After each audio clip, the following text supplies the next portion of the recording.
अस्सलामु अलैकुम वरहमतुल्लाहि वबरकातुह।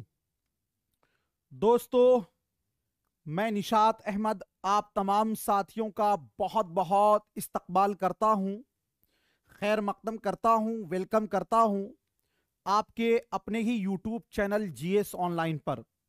तो एक बार चैनल को सब्सक्राइब करके घंटी वाले आइकन को प्रेस कर नोटिफिकेशन को ऑल कर लीजिएगा।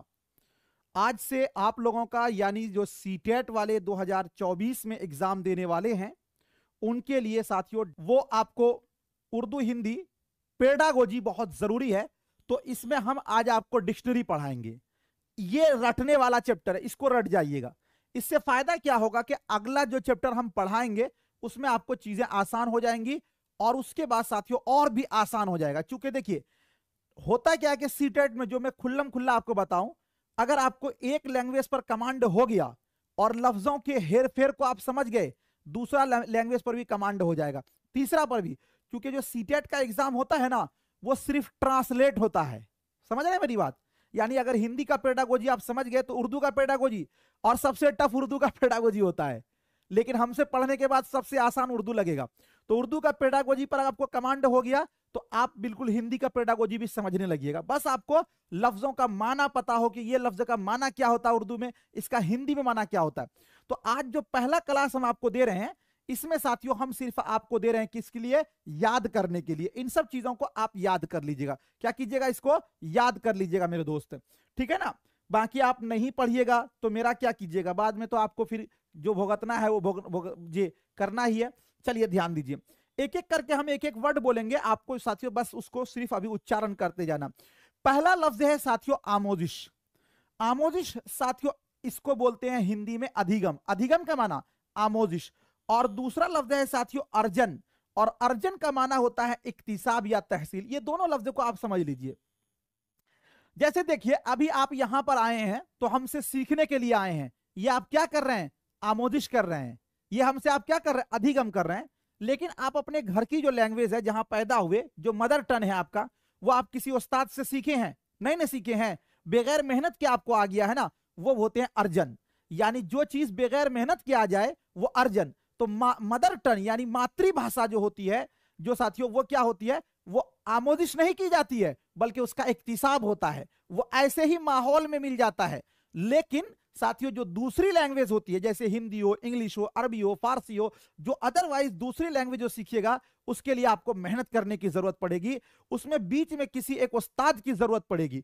तो जिसमें बीच में उस्ताद की जरूरत पड़े वो होता है अधिगम, और उसी को बोलते हैं साथियों आमोजिश, और इसी को बोलते हैं लर्निंग।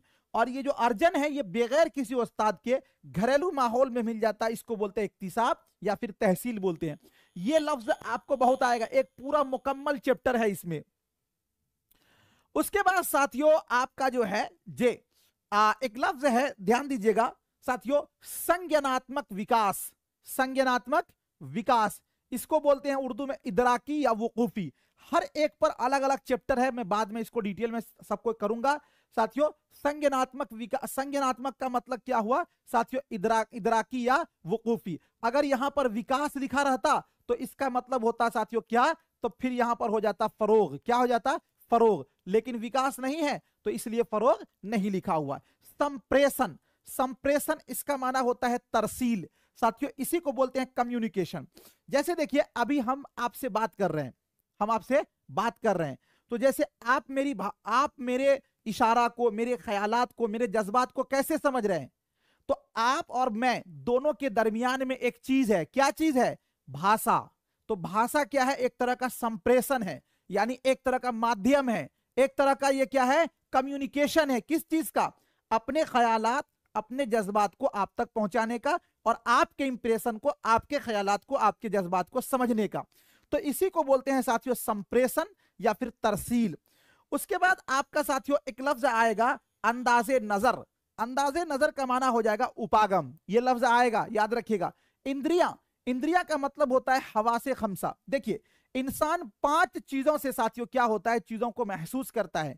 कोई चीज खट्टा है या मीठा है कैसे पता चलेगा? जबान से चख कर। आप गोरे हो या काले हो कैसे पता चलेगा?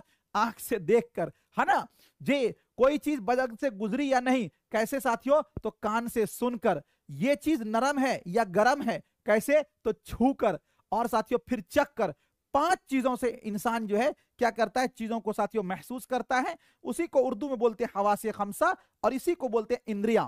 उसके बाद साथियों संदर्भ, संदर्भ का उर्दू होता है सियाको सबाक और एक होता है श्रव्य सामग्री।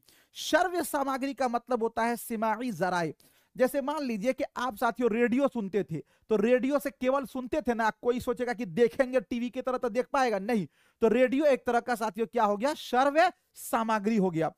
इसी तरह साथियों आगे देखिए दृश्य सामग्री, दृश्य सामग्री ये हो जाएगा बसरी जराए। आपके घर में एक एलसीडी लगा हुआ है, एलसीडी में साउंड नहीं है, वहां पर साथियों क्या है, न्यूज चल रहा, तो आप देख के समझ रहे हैं, तो ये हो जाएगा बसरी जराए। जैसे मान लीजिए आप रोड पर चल रहे हैं, रोड पर इस तरह का तीर बना हुआ है, फिर आगे ऐसे तीर बना हुआ है, तो इसको आप देख के समझते हैं, तो ये कैसा जराए हो गया, बसरी जराए। श्रव्य दृश्य सामग्री समई व बसरी जराए। जैसे अभी आप मेरी बातों को भी सुनते हैं और साथियों देख भी रहे हैं आप अपने YouTube पर, तो गोया के मोबाइल फोन क्या हो गया आपका, तो वो आपका हो गया श्रव्य दृश्य सामग्री। समझ रहे हैं मेरी बात। उसके बाद साथियों आपका है शमूलियाती तालीम। शमूलियाती तालीम जिसको बोलते हैं समावेशी शिक्षा। पहले होता था क्या कि ये स्कूल मदरसा मकतब नहीं, पहले होता था कुटिया, और या फिर बोलते थे जिसको साथियों क्या खानका, क्या खानका।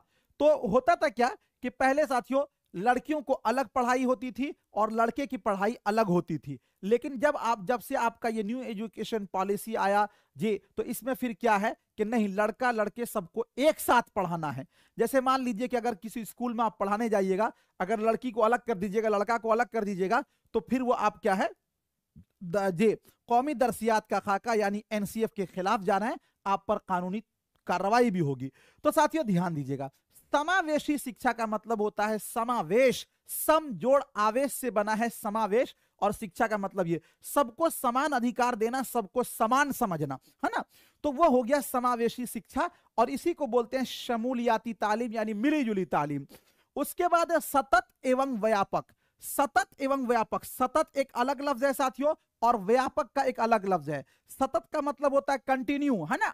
व्यापक साथियों तो इसी को बोलते हैं मुसलसल और जामे। एक तरह का देखिए होता है क्या कि ये जांच में आता है, मूल्यांकन जब पढ़ाएंगे उसमें। जैसे मान लीजिए कि साथियों होता क्या है कि आपका एक जांच ये है कि आप को मैंने कोई टेस्ट लिया, टेस्ट लिखित रूप पे लिया लाया, और आपका मैंने टेस्ट ले लिया, चलो ठीक है। आप कौन सा कपड़ा पहने हो, नाक साफ किए हो कि नहीं किए हो, आपका बाल कैसा है, आप ड्रेस पहने हो कि नहीं, कुछ नहीं छोड़ दिया। आपका सेहत क्या है, पतले हो रहे दुबले हो रहे, ये सब कुछ नहीं छोड़ दिया मैंने, यानी मैं अपने काम से मतलब। लेकिन एक ये भी जांच है कि आपका उम्र कितना हो गया, आपका दिमाग का कैपेसिटी क्या है, आप रहते कैसे हो, आप खेल कूद में कितना पार्टिसिपेट करते हो, यानी हर एक तरह का जांच। वो जांच क्या कहलाता है, सतत एवं व्यापक। उसी को बोलते हैं मुसलसल और जामे। अभी आपको नहीं समझ में आएगा, जितना समझा रहा हूं इतना को ही आप समझिए। एक है साथियों सुगम कर्ता।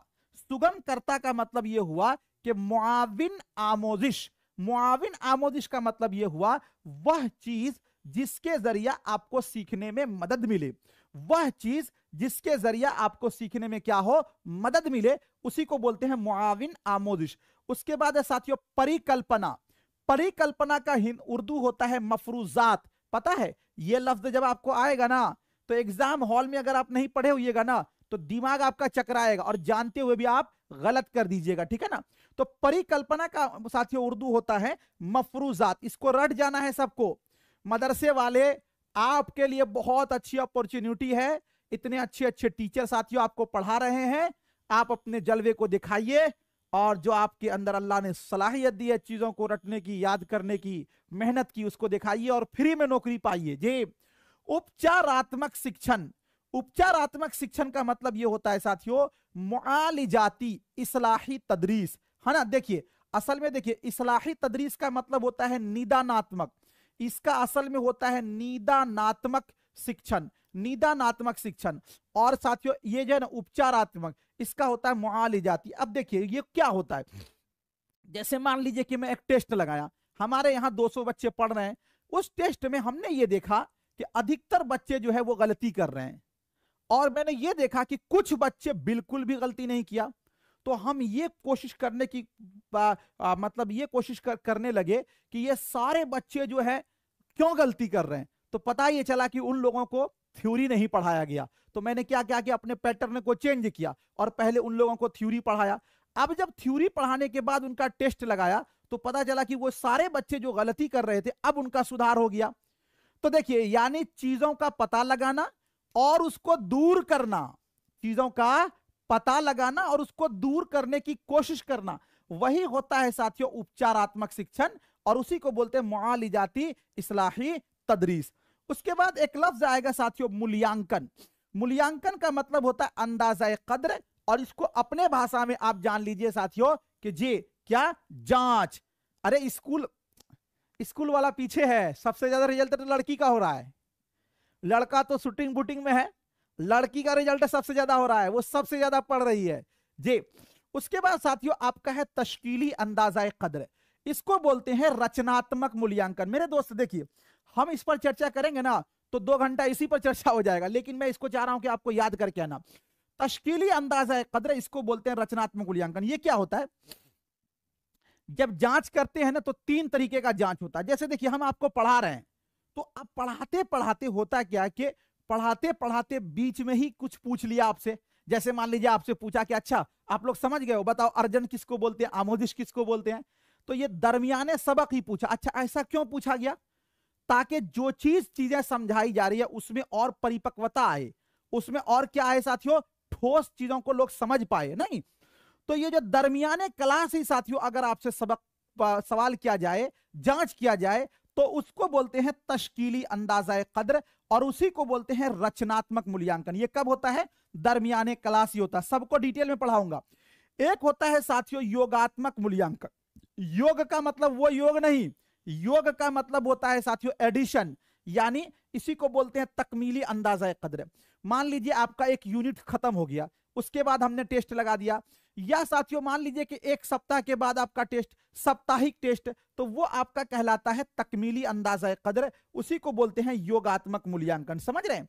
उसके बाद साथियों आपका है निदानात्मक मूल्यांकन, जे इसको बोलते हैं इस्लाही अंदाजा कद्र, यानी आपकी गलतियों का पता लगाना और उसको दूर करना, वही आपका होगा इस्लाही अंदाजा कद्र। ठीक है, मैं आपको जब चैप्टर पढ़ाऊंगा तो उसमें आपको बताऊंगा कि इस्लाही और मुआलिजाती दोनों में फर्क क्या है, निदानात्मक और साथियों आपका जो है जे निदानात्मक में क्या फर्क है। ठीक है ना, और आपको एक उपचारात्मक, निदानात्मक और उपचारात्मक में फर्क क्या है। चलिए, एक आपका आएगा साथियों तदरीस। तदरीस का माना होता है शिक्षण, तरगीब या तहरीक, इसका माना होता है अभिप्रेरणा। क्या होता है, अभिप्रेरणा।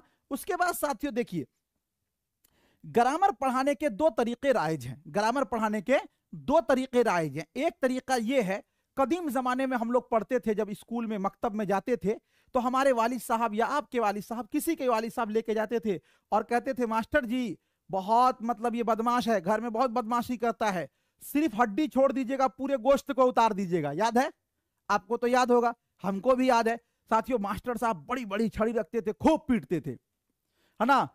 अब होता क्या था कि हम लोग जो चीज पढ़ते थे, अगर वो चीज याद ना भी हो तो जबरदस्ती रट के रट के रट के रट के रट के रट के रटते रटते रटते रटते उसको याद करते थे। समझे या चो नहीं समझे, यानी पहले उसको रटना है। ये जो पहले रटना है भाई, पहले उसूल को याद करना है, इसी तरीका को बोलते हैं इस्तिखराजी तरीका। क्या बोलते हैं, इस्तिखराजी तरीका। क्या बोलते हैं इस तरीका को, इस्तिखराजी तरीका। और इसी को साथियों बोलते हैं निगमन विधि। क्या बोलते हैं इसको, निगमन विधि। और ये जो इस्तिखराजी तरीका या निगमन विधि है, ये साथियों कदीम तरीका है, ये कदीम तरीका है। और इस तरीका को साथियों अमनोवैज्ञानिक बोला गया। अमनोवैज्ञानिक का मतलब यह हुआ कि ये बच्चे के ज्ञान के जो है ना उसके खिलाफ है ये तरीका। इस्तिखराजी तरीका में, इस तरीका में बच्चा जल्दी नहीं सीख पाता है इस तरीका को साथियों, है ना। लेकिन ये तरीका किसमें काम आता है, कवायद में, ग्रामर में जे। उसके बाद आगे है साथियों इस्तिकराई तरीका, जस्ट उसका उल्टा, आगमन विधि। जैसे अभी स्कूल में जाइएगा तो आपको ही सर बोलेंगे गुड मॉर्निंग, आ गए हैं, आइए आइए। अब गला पकड़ के आप उस्ताद का घूमिए। अब पहले तो भाई डर से उस्ताद के क्या होता था, पास लोग नहीं जाता था, उसका नाम सुनने से रूह कांपती थी। अब अलग हो गया, अब आपको पहले है ना चीजों को देखा के पहले ही मिसाल बताई जाती है, अभी के पढ़ाने में पहले मिसाल बताया जाता है, उसके बाद तब साथियों आपको क्या है उदाहरण बताई जाती है। तो अगर पहले आपको मिसाल बतला दिया जाए, बाद में आपको उसूल बताया जाए, तो वैसे तरीका को बोलते हैं इस्तिक़राई तरीका, और इसी को बोलते हैं साथियों आगमन विधि। क्या बोलते हैं? आगमन विधि। लेकिन एक बात याद रखिएगा, इस्तिक़राजी हो या इस्तिक़राई, निगमन हो या आगमन हो, ये दोनों तरीका साथियों किस में आता है? ग्रामर में आता है। किस में आता है? ग्रामर में आता है। उसके बाद देखिए क्या होता है, जैसे मान लीजिए हमारा हिंदुस्तान कितना बड़ा है ना, कितने राज्य हैं, कितने मजाहिब के लोग यहां रहते हैं, अलग अलग मजहब के लोग, अलग अलग खित्ते के लोग, अलग अलग जबान बोलते हैं। अगर पूरे हिंदुस्तान में कितना अच्छा होता, एक तरह का स्कूल कायम कर दिया जाता और एक ही जबान कायम कर, संभव है? नहीं है। तो साथियों ध्यान दीजिएगा, यहां पर आपको समझने वाली बात यह है कि इसके अंदर दो चीजें आपको समझनी है। देखिए, यह आपका एक क्लासरूम है, समझ रहे हैं? इस क्लासरूम में साथियों जितने सारे बच्चे हैं वो दो लैंग्वेज जानते हैं। कितनी जबान जानते हैं? दो। तो अगर बच्चे दो लैंग्वेज जानते हैं तो उसको बोलते हैं द्विभाषिक। क्या बोलते हैं? द्विभाषिक। और इसी द्विभाषिक को साथियों बोला जाता है ज़ू लिसानी। क्या बोला जाता है? ज़ू लिसानी। ज़ू लिसानी, समझ रहे हैं? अगर बच्चा दो जबान जानता हो तो उसको बोलते हैं द्विभाषिक। हर आदमी तीन जबान जानता है साथियों, जैसे हम लोग बोलते हैं ना फैन बंद कर दीजिए, एक तो बोल दिया फैन और दूसरा बंद कर दीजिए, हिंदी या उर्दू बोला, दो लैंग्वेज तो हो गया। और तीसरा अपना मदर टंग जानते हैं, यानी हर आदमी कसीर लिसानियात है। तो अगर बच्चा दो लैंग्वेज जानता तो उसको बोलते हैं ज़ू लिसानी। अगर बच्चा दो से ज्यादा लैंग्वेज जानता है तो उसको बोलते हैं कसीर लिसानी। क्या बोलते हैं? कसीर लिसानी। तो जो ज़ू लिसानी होता है उसी को बोलते हैं द्विभाषिकता। द्वि का मतलब दो, भाषिकता का मतलब भाषा ना, इसे। और जो साथियों, तो इसी द्विभाषिकता को क्या बोलेंगे? ज़ू लिसानियात। और अगर दो से ज्यादा लैंग्वेज होगा जिसको बाई लैंग्वेजिज्म बोलते हैं, वो होता है बहुभाषिकता। और बहुभाषिकता को बोलते हैं कसीर लिसानियात। क्या बोलते हैं? कसीर लिसानियात। क्या बोलते हैं? कसीर लिसानियात। ये अलग अलग चैप्टर है साथियों, हिंदी में भी और उर्दू में भी मैं आपको पढ़ाऊंगा, ठीक है? चलिए, उसके बाद साथियों आपका है तामीराती नजरिया। इसको बोलते हैं रचनात्मक उपागम। नजरिया, उपागम। उच्चारण, उच्चारण का क्या बोलते हैं? तलफ्फुज। और यह है भावात्मक, नहीं बोलते वो भावुक हो गया, और उसी से भावात्मक। भावात्मक का मतलब होता है जज्बाती। भावात्मक का मतलब जज्बाती। भावात्मक का मतलब जज्बाती। तो ये साथियों आपको टोटल, हमको लगता है कि ये एक सफाई है, इसको सिर्फ आपको याद करके आना है, ठीक है ना? 2 दिन साथियों अभी आपको मैं पढ़ाऊंगा, तो वो आपको सिर्फ थ्योरी पढ़ाऊंगा, अभी बाकी और कुछ नहीं पढ़ाऊंगा। इसको आपको सिर्फ याद करके आना है। और इसको आप याद कर लीजिएगा, जिस तरह मैं आपको बता रहा हूं प्रोसेस, याद करके आइएगा और बाकी कुछ नहीं। और उसके बाद इंशाल्लाह आपको समझ में सारी चीजें आ जाएंगी। थैंक यू सो मच, बहुत बहुत शुक्रिया। मिलता हूं फिर आपसे नेक्स्ट टाइम नेक्स्ट वीडियो के साथ। जब तक के लिए खुदा हाफिज।